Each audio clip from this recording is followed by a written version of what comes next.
hezagirwa na data wa twese wo mu ijuru, ni intumwa y'Imana Nduwimana Joseph aremesha ikiganiro gusenga guhindura ibintu. Rero nshuti mukundwa, ndanezerewe cyane ko nsubiye kuronka ingene dusubira kuvugana mwaka kanya canke dusubira kuyaga ijambo ry'Imana kuyu mwanya. Rero mu butumwa harimo ijambo ry'Imana ariko kandi harimo intahe. Inyuma uraza kumva iby'Imana iriko irakora kubwo gusenga, kubwo ibitangaza bikomeye biriko birakoreka kubwo gusenga Imana. Kandi rero ndagusabe wowe utaragira sabone aribwo bwa mbere, gira sabone hanyuma ushobore kuzuraronka message uko dusize ku butumwa. Nawe nshuti mukundwa ushobora kuba ukurikiranye iyi ntahe, rungika linki canke uyirungikire mwene so mu magrupe canke uwundi kugira ngo nawe yumve kugira neza ku Imana. Reka dusome ijambo ry'Imana. Dusoma hariya mu Itanguriro igice cyaho, turasoma igice cya 26 umurongo waho ni wa 24. Uhoraho amwiyereka iryo joro aramubwira ati, ndi Imana ya so Aburahamu, ntutinye kuko ndi kumwe nawe, kandi nzoguha umugisha nkugwize uruvyaro rwawe kubw'umusavyi wawe Aburahamu. Yubaka igicaniro, yambaza izina ry'Uhoraho, ashingayo amahema yiwe. Naho nyene abantu ba Isaka bahimbira Imana nishimwe. Niri jambo turi ku ijambo ridasanzwe rya mwene data Isaka dusoma hano muri Bibiliya. Isaka yarose umugisha mu byo dusomye, ariko ijambo mfise cyane hano ngomba ko tuvugana n'iri jambo riri ku murongo wa 24 n'25. Nsubiye inyuma gatoya, Isaka yaciye mu ntambara nyinshi, barasivya amariba yiwe, aratunga araroranirwa, abansi baca baraza, kandi abo babaye abagenzi baraza basivya amariba, abo baraba hafi yiwe barayasivya. Ijya mbere barasivya gushika ku mariba ashika 5 yose, bayasivya bayasukamwo imicafu mwivu bayahagarika. Nagomba ndakubwire ko hariho abasibije iriba ryawe rya mariage, bitewe n'abarozi, bitewe n'abakudodobereje, bitewe n'abantu bakuvuzeko. Hari abasibije urugo rwawe, barasambura urugo rwawe. Nanje narubatse urugo, ariko kandi mu rugo rwanje baraje barasivya amariba. Muza mukurikirana intahe aho namaze imyaka itari mike ndi mu mageragezwa menshi y'urugo, kuba muhira ari ingorane, kurya ari ingorane, nsuma ari ingorane zikomeye, mfise abana kugera no ku rugero nashobora kurara hanze canke nkarara muri saro kubera abantu basibije amariba y'urugo rwanje. Kandi mu ntango twarumvikana neza cyane, ariko inyuma yaho shetani ntanezerwa n'abantu. Iyo munezerwa mu rugo, iyo uri kuratera imbere mu kazi, iyo uri kuradandaza wunguka, iyo uri kurabyara, iyo ufise ikintu uri kurakora kigenda neza, shetani ntaryoherwa. Abansi rero baca bahaguruka, kandi cyambere bakora no gusivya amariba. Barasibije amariba yanje, rero ibintu birakomera mu buryo bukomeye, yemwe kugera no ku rugero nkeneye koga nteruye amazi, kuko kuyanjaniraho ntibyakunda, ariko yaca yansukako. Ibyo ndabyihanganira, ndavuga ati aya n'amariba basibije nzoyasibura. Ndakunda Imana, haleluya. Kandi narayasibuye, ndihangana, ndasenga, ndayasibura, ndamwereka ivyamwa by'ukwihana. Sinigeze ndamukubita, kuko namenye ko atariwe, namenye ko muri we harimo shetani, namenye ko muri we hari basibije amariba, hari abari bamuzaniye amajambo, hari abamubwira ko tutobana, ko tudakwiranye. Nawe nuko shetani ariko arasivye amariba mu buryo butandukanye. Ariko mwene data, nimba yasibije uruvyaro biciye ku barozi, nimba yasibije amariba biciye ku majambo y'abantu, nimba yasibije amariba bakakwabura ukabugwaye, bakwabuye bakuroze, nimba yasibije amariba urugo rwawe ntimwumvikane, nimba uri inkumi bagasivya amariba kuri mariage, umusore basivya amariba bakagutera inyatsi, nta kintu na kimushika ko, nta mugambo upanga ngo ugende neza. Ayo n'amariba yasibijwe n'abantu. Hari amajambo bakuvuze ko barakuroga barakurementariza bavuga ko atacu uzopfa, ugeze kuzopfa wangara uzopfa atacu maze, baragusibiza amariba kandi atacu mupfa atanico wabakoreye. Humura mwene data, narabonye Imana. Kuguma ku Mana bifise inyungu, kwegera Imana cyane biguma bifise inyungu. Bibiliya iravuga amajambo menshi cyane kandi aremesha, ariko kandi nagiye ndayabona. Jewe nagumye nsenga nguma ngerageza, kandi uravye na Isaka yagumye agerageza. Irya mbere barisibye agerageza, irya kabiri haragera igihe ciza cyane nanezerewe cyane, agera kw'iriba rigira gatanu. Aya mbere yari yarayise amazina, ariko ageze kw'iriba rya gatanu mu Bibiri yivuga ngo acagita Rehoboti. Haleluya, risigura ngo Imana igushize aho yaguye. Iryo riba rya Rehoboti rero wari umugisha udasanzwe, yarageze ku rugero rwo kwinjira mu isezerano ryiwe. Haleluya, haleluya, haleluya. Naho uri kuraca mu bintu umenga ntibishoboka, hariho Rehoboti iri imbere yawe. Ndagutangariza, ndakuvugishwa ko nturihagarike kugerageza. Waradandaje biranka, ntucike intege, kurikira urondere Rehoboti. Gwana intambara mpaka ushitse kuri Rehoboti. Gerageza uburyo bwose kugera ubonye Rehoboti. Rehoboti yawe irahari. Nta kigabo kizobura ikigore, nta n'ikigore kizobura ikigabo. Kandi no mu bantu basanzwe bakora ibikorwa, Imana ntiyaduhamagariye kwa ibyago n'amagorwa n'amarushwa, ntiyaturemeye umubabaro, yaturemeye kugirirwa neza n'Imana. Imana ntiyatugiza ab'inyuma, yaduhamagariye kuba ab'imbere. Kandi umugisha uri mu biganza byacu. Kuva kera Imana yaraduhamagariye umugisha. Ibyago n'amagorwa n'ibiturusha bimwe birungikwa n'abantu, ibindi usanga ari byo twebwe tubyironderera mu gukora ibyaha, ugasanga tubaye mu muvumo mubi. Ariko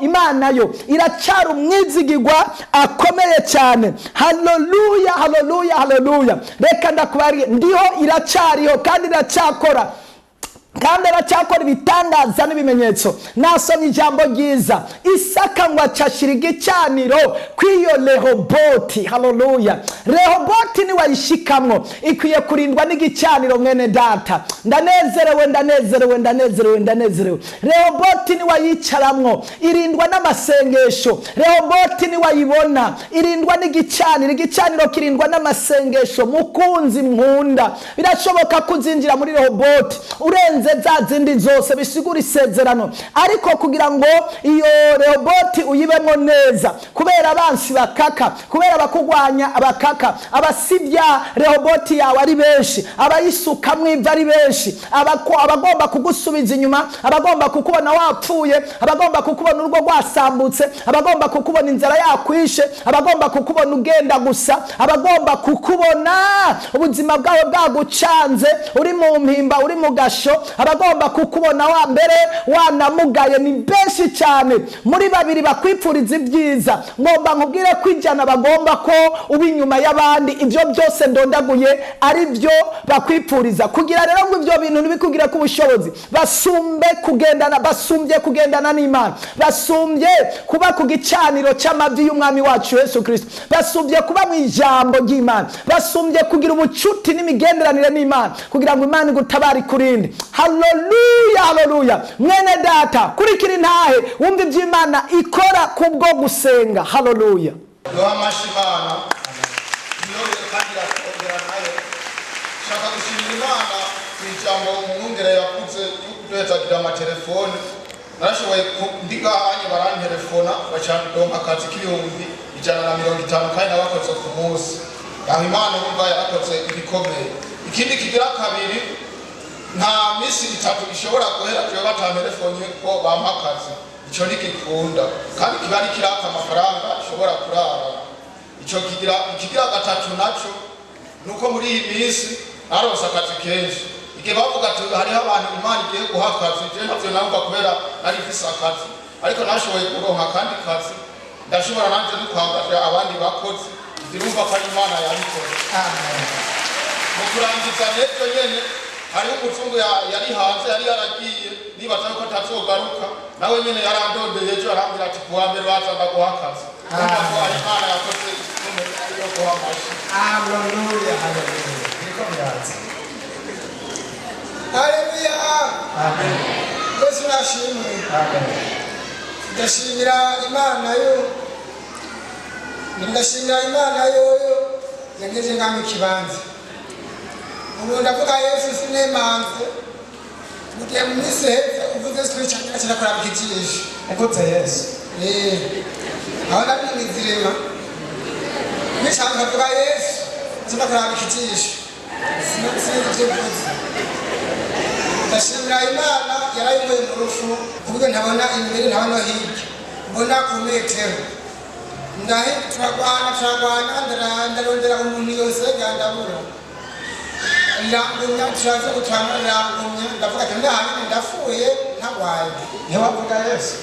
hama niho naca nibuka isengesho umukozi w'umwarimu Serge yarungitse muri gurupe yo mw'ijoro ryo kwa gatanu cavuga ngo mu izina rya Yesu carandekura cayagenda.